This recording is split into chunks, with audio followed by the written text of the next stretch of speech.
Hi everyone, welcome. Whether you're here for the cricket, the tech, or just curious about what happens when two powerhouses come together, you're in for something special. I'm Sanjana and I've got Osama with me. Hi, Sanjana. Hi, everyone. And good afternoon, good evening, wherever you are. This is honestly one of those dream combo that we have right now. You have got a cricketing legend who's always calm under pressure. He has inspired a generation, remember? And then you have a tech trailblazer who's doing exactly the same in an AI space, right? That's right, Osama. And we're talking about none other than the Rahul Dravid, the wall, the anchor, the tactician. And joining him, we also have Arundhati Bhattacharya from Salesforce, a force in her own right. In fact, I like to call her a wall too, because steady, composed, and quietly reshaping the future of tech in India. Thank you. Absolutely. And they are, in fact, here to talk about Agent Force, Salesforce's bold new AI platform that is, in fact, all about helping the customers, Indian businesses, deliver smarter, faster, and more human experience, human customer experience. Think of it as your digital team player, isn't it? Absolutely. Always learning, always adapting, and built for the long game. Sounds very familiar, Osama. Absolutely. And, in fact, talking about build for the long game and precision here, Rahul Dravid, welcome to NDTV Profit. We have seen you on the pitch, in the dugout, even on the streets of Indranagar, making Indranagar quite famous on TV. What brings you here today? Can we say, is this where the wall meets AI? Hi, firstly, thanks for having me, Sanjana and Osama, and hello to Arundhati as well. Yeah, it's lovely to be here. It's lovely to be here, be with all of you, and lovely to be in a partnership and an association with Salesforce. And I think it's something that I've truly enjoyed. I think all my career and all my life, a lot of it has been about building partnerships. A lot of it has been about enabling people to grow and develop, and I think become better at what they do. And a lot of my obviously my career was about maximizing my potential, and when I was captain, you're sort of maximizing the potential of your team. But as a coach over the last 10, 12 years as well, I think a large part of my role and my job has been about creating connections, creating partnerships that help not only me grow and as a person and as a coach, but also enabling other people to achieve their potential and to be able to get the best out of themselves. So from that perspective, I thought, it was a great partnership. It's a great association, which is exactly what Salesforce does. And it just really enables people to be able to have those connections, to be able to get the best out of their businesses, to be able to get the best out of their talent, and achieve the kind of potentials that they do. So yeah, it's been a great association. I've really enjoyed it and enjoyed working with their team. Absolutely. And Arundhati, with Indian businesses demanding, faster, smarter solutions, trying to understand what really sets Agent Force apart from being existing platforms in meeting these urgent needs. Well, I think the unfair advantage, as we say we have, is the fact that, ours is a deeply unified platform. So with Agent Force and with our data cloud solution, which brings together all the islands of data that exists in an organization, riding on the customer 360 applications that we have, you have a very, very unified platform that can deliver seamless results and the right kind of results for you. And that's why I think, we have a far bigger advantage in the digital labor platform area than any of the other competing organizations.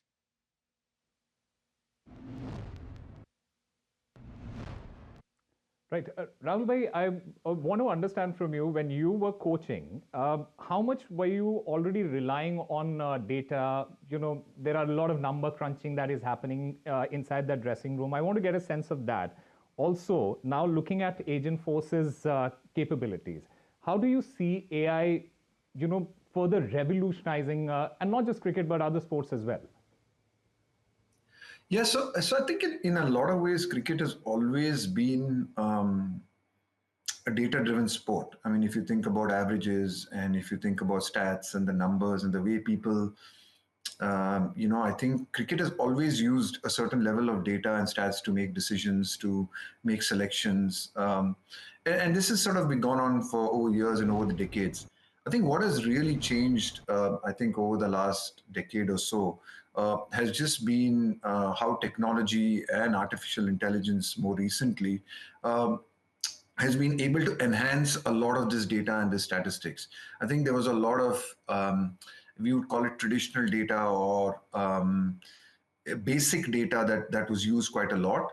But I think now with the use of technology, with the use of just so many more things which are things like wearables, just ability to use technology to track even things like the way the ball moves, or we've seen that in things like hotspot, or we've seen that in things like ball tracking.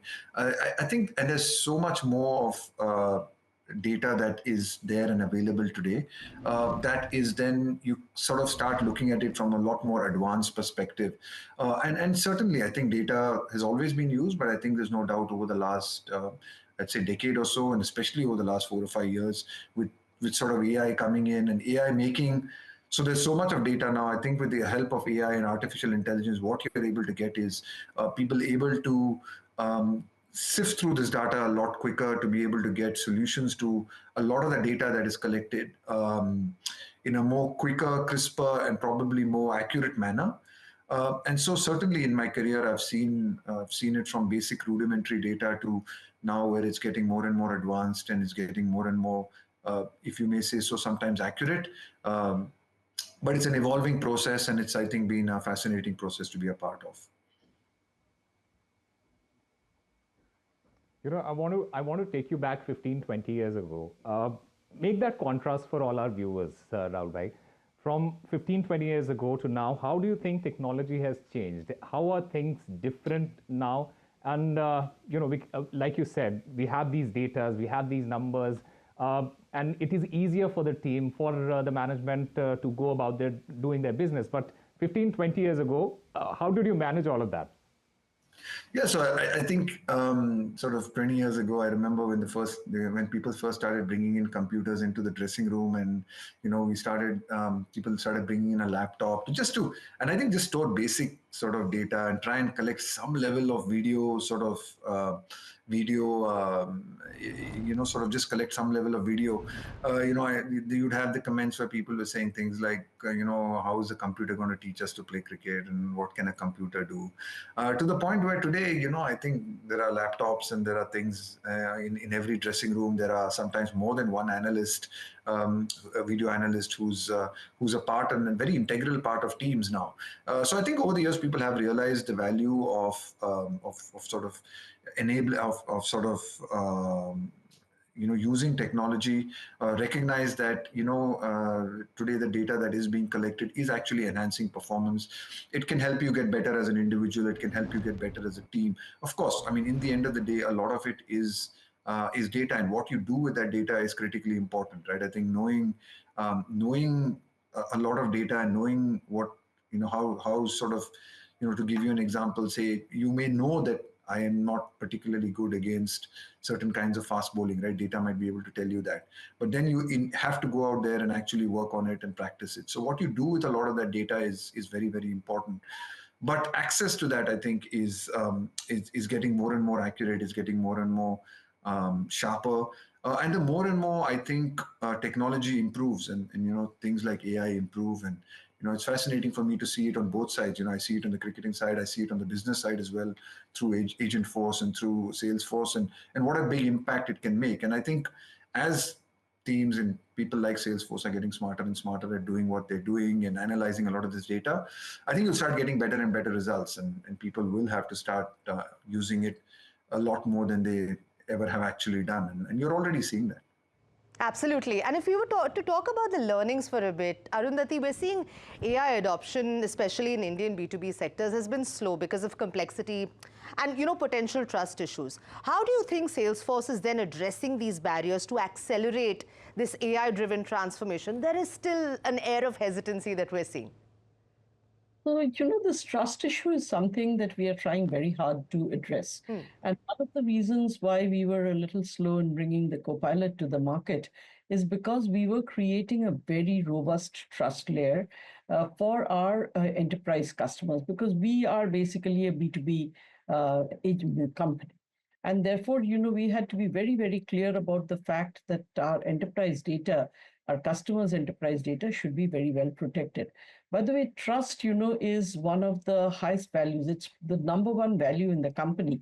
And that's one of the reasons why I think, get along well with Rahul, because he also represents that huge value of trust.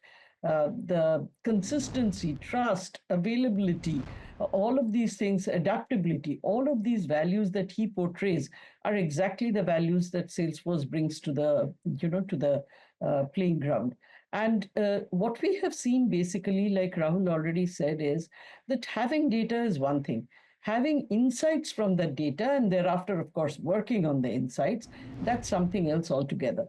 In the area of, say, people like players or people who are acting and things like that, they will give you insights, and after that, it's up to you to improve whatever you are doing on the ground. In respect of businesses, however, they can give you exact insights as to how to improve your go to market motion and thereby actually unleash a lot of potential which was there in the data even earlier, but where you were not getting the insights. And when we talk about a digital labor platform, why do we talk about a digital labor platform? Hmm. A lot of people ask me that because India is supposed to be a labor surplus country. But you have to understand that all organizations have a limitation on how many people they can employ. A cricketing team is made up of a certain number of people. You can't suddenly increase that to 14 or 15. Same also with a company. A company, for instance, can have 200 people in their call center. Now, even if the wait time is 10 minutes, they can't hire 2,000 people in order to bring that down to a minute wait time. However, what they can do is use our agent force layer, which then becomes the digital labor. And because they have the access to the data at the bottom, and therein comes in our data solution, which we call Data Cloud, which unifies all of the data from both the structured and the unstructured sources in the company, it can give you the same responses at a much faster rate. Rahul, having that sense of trust, I think your answers were also very reassuring, especially with the fear and hesitancy that we're seeing around AI today. But if I were to scratch the surface a little bit more, what sectors in India do you see as the biggest beneficiaries of Agent Force's disruptive potential, say in the next 2 to 3 years? I think, agent force is something that will benefit almost every sector, because every sector has a lot of repetitive tasks, which at this point of time can be done by the autonomous agents. Look at all the IT sectors, every company has an IT division. Okay. Now, when you're writing an application, the first block of code is normally written by the coders or the developers. Now, what is happening is Agentforce can actually generate that first original block of code. And thereafter, our developers can come in order to refine it further and ensure that it's doing what it is meant to do. So basically, the bell curve that is normally there, the learning curve that is normally there, it's beginning to tilt towards the right side, in the sense that people are developing the skills faster because they don't have to do the regular grunge jobs, as we call it. That's being taken care of already, and that is across all IT departments. So it's not only in one industry or the other, it is actually applicable to all industries, because this is something that is going to unlock the productivity and efficiency, which earlier we were not able to really see because there were too many data points. We were able to, when we were doing predictive AI, we were able to look at the structured data. So, the name needed to have the name field needed to have the name, the address field needed to have the address. Now, because we are able to understand natural language, it doesn't matter whether it is unstructured data or structured data. So when I have a customer in front of me, doesn't matter whether it's a retail store or whether it is a bank or anything else, that person's structured and unstructured data, meaning whatever transactions that person has done, including whatever they have done in an unstructured manner. That is, if they have come on the grievance portal, if they have sent us emails, all of that can be put together so that the person addressing it, even if it's a frontline person, it's the actual person, that person will know what this person's, actual issues are, what have they done with us, how loyal have they been to us, how useful or how valuable they can be going forward. So all of this insight becomes very clear to them, and that enables that unlocking of efficiency and productivity.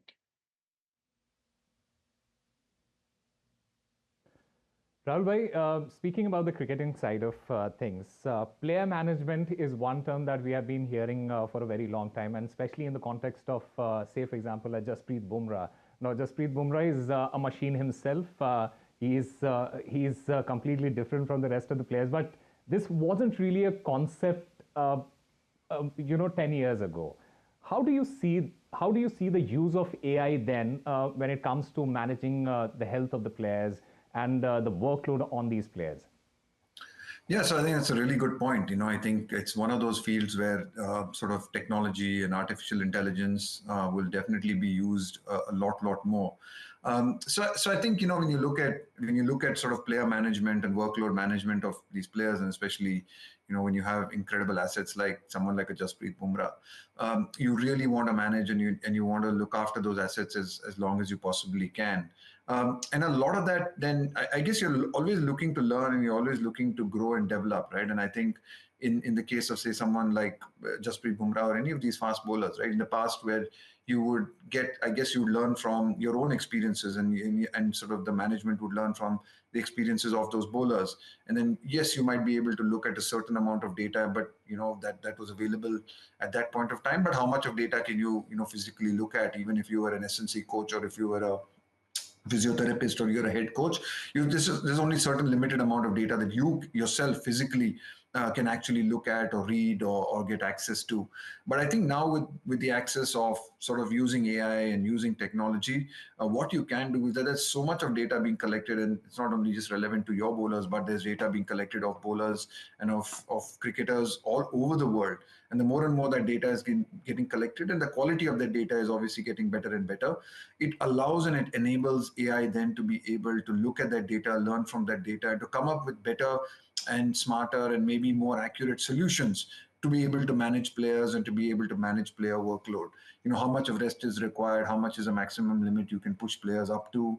All of these things were possibly not available 5, 7, even 10 years ago, and you didn't have any of this, so you just relied on basically knowledge that was passed on from one person to another, or you passed on knowledge from maybe some stuff that you read in books, or you might have read a little bit on the internet, but there was only a limited amount that you could access. I think what AI and technology is allowing you to do slowly is that allowing you to access a lot more information, which then gives you better results, which then gives you better maybe solutions to things like player management and what is the right way about going about these things. So which with just the value of the way the sport is growing, just the importance of these players being able to play more and more matches, just a consequence of these games, right? I think each and every game now has so much of value, so much of the consequences are great both for the individual player and for the team, and sometimes even for the country in terms of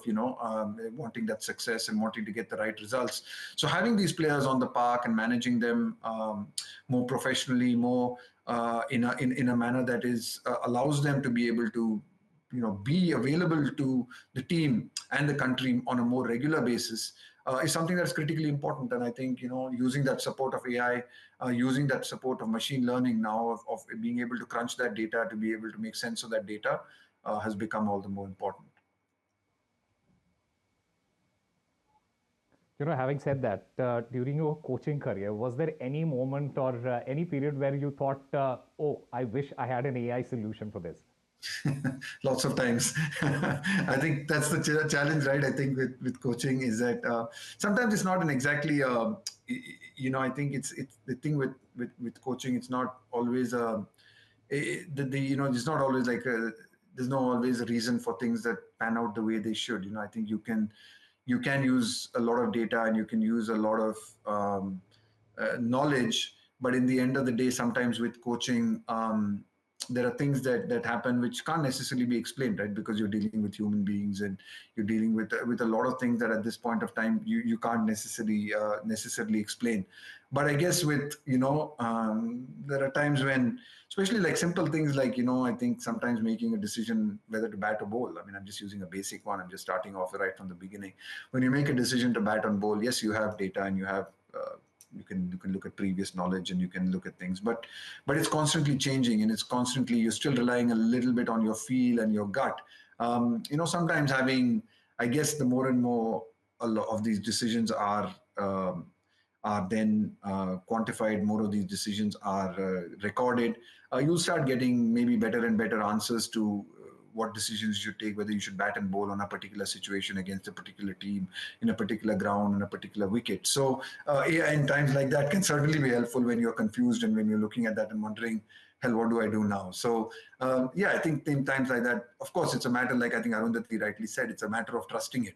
The more and more, I think at now, as it gets better and better, and you can see that more and more results it's getting more and more successful results, people will start trusting it more, and I think that might take a little bit of time, but it's always going to be a nice balance between trusting your gut and going on feel, which I think is always going to be very important in at least in the sport and at least in what I do, but also just knowing that you have this background support behind you, which has been able to then access so much of knowledge and so much of data which you physically cannot do yourself.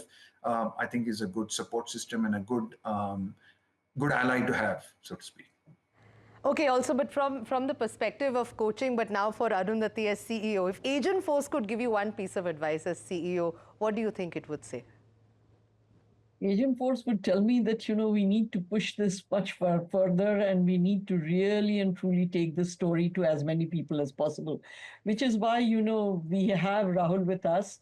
And I think it's time people understood that technology is evolving so fast that if we don't really, understand and get on to the bandwagon, then we are going to miss out on a lot. I'll just take one example, by the way, which Rahul gave, and where you talked about the health of players and things like that. See, earlier also we have seen cricketers or even footballers, in the rooms before they go in for the match, looking at the videograms of the opposition players time and time and time again to determine what were their strengths and weaknesses. Now, that took up a lot of time. It took up a lot of concentration. It took up a lot of their, focus. But today, what happens is because of AI and machine learning, many of these things can be accessed very, very quickly. You don't need to spend that amount of time trying to discern what exactly it is that you are going to face. And again, as Rahul said, as you find that these things are proving to be useful to you, these things are really giving you more time to do things like actually practice, maybe to do things that are giving you time for your own entertainment and recreation and rest, you will then begin to understand the nature of what AI is bringing to you. For instance, we as a company, we always say that AI with humans together actually is the force. So we cannot do away with the human element. But what we can do is make the human's life much easier by giving them the inputs which they would otherwise have to sort of dig and find, and for which they would have to spend an inordinate amount of time. Plus, the human brain is not able to, assess all the billions of data points that AI can in the space of time that AI can do it. And again, AI learns. So to that extent, they become sharper and sharper as you are looking at it. In fact, if you are using something like ChatGPT or something, you'll find that if you want answers given in a particular format, even if somebody else is asking that question on your ChatGPT, they'll give the answer in that format because they've got used to the fact that you are the one who's using it and you use this well and this is what you want.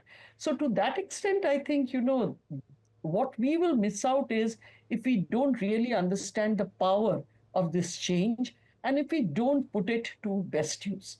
I think we need to do that because if we are going to be more productive as a nation, if we are going to really improve our standards of living, this is something we cannot deliver all the services to a nation of 1.4 billion in the brick and mortar form. We just cannot.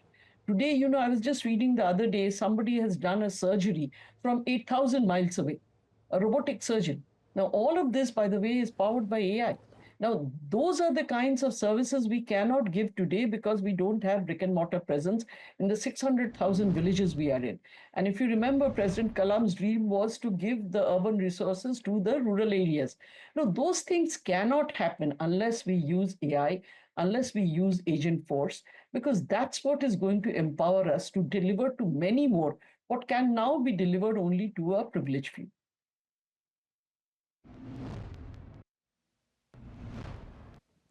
All right, Rahul bhai, before we let you guys go, I also want to get your predictions in for the upcoming England series. What is your prediction? We have a new captain, we have a new Jodi. How do you see that panning out?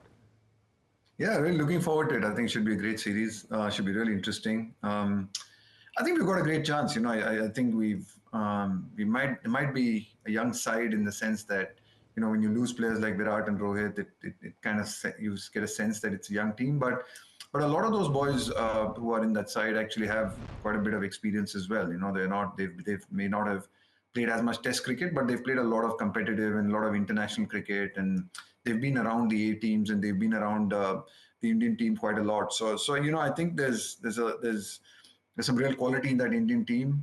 So I think, you know, I'm pretty hopeful. I'm pretty hopeful that we should have a great series and we should do particularly well. I think it's a great place to do well in England. You know, and I think, I'm pretty hopeful we should end up winning that series. Thank you, Rahul, and thank you, Arundhati, for this wonderful conversation. Arundhati, before I let you go, you transitioned from traditional banking to leading a global tech firm. So if I were to ask you, what is that one key mindset shift that Indian companies need to make to fully embrace AI-first strategies, what would you say it is? I think the key mindset shift is that it has to be all about the customers. Okay. We approach most things inside out. We develop products and then we go and sell. Instead, if you try to see what were the pain that the customers were facing, what is it the requirement that customers have, and you build from outside in, then, you know, I think Indian companies will do much, much better. Thank you so much for that, and thank you so much, Rahul, for that wonderful insight. It's been absolutely lovely to have this conversation and get to know both of you better, and of course, Agent Force.